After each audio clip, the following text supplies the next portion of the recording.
কার কপিল? হেকার কপিল। হ্যাঁ তোর কপিলের তুই কবি হেকার কপিলের কবি হেকার কইতো বলে ঠিক আছে আমার ওই তো ওই তো শুনেন, ওই আছে দালালের বিষয়। দালালে মনে করেন না, দালালে যা করব তাই পা দে ভাদে কইছে যদি হেতে করে করবো আর নাহলে ভাদে করে দিব 3 মাস কাটিয়া দিলে ভাদের লগে যোগাযোগ করি হ্যাঁ। হ্যাঁ হলো দালাল, ওর লগে কি যোগাযোগ করবো? ওই হলো দালাল। দালালে যদি হেকিয়া ধরলে হেকিয়া করে দিব কইছে 3 মাস কাটিয়া এটা কাম করলে 3 মাস কাটিয়া রাখ। এই দালালের ইয়ার লগে তো যোগাযোগ শোনেন, কই দিব ওই দালালের পিছে দৌড়ে লাভ নাই।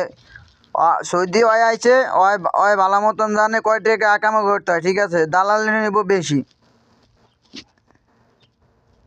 হ্যাঁ 2 লাখ টাকা 2 বছর কাট দিব আরে 3 মাস কাট 3 মাস আইব 2 লাখ টাকা।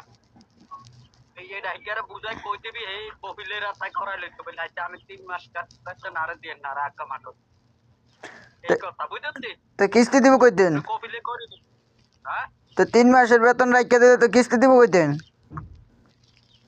কিস্তিটা হরে এইটা কিস্তিটা আইনা করিয়াম অনেক গেল কইছে শুক্রবারে আরে কইছি তুই আগে কিস্তি দেনা হুট করে আলা, তাহলে তোর টেনশন মুক্ত হয়ে যাবো।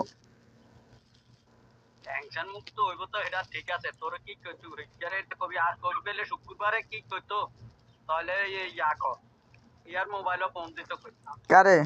মুন্নি को मोबाइल प्राय हाई अप मुन्नी को मोबाइल मुन्नी को আচ্ছা।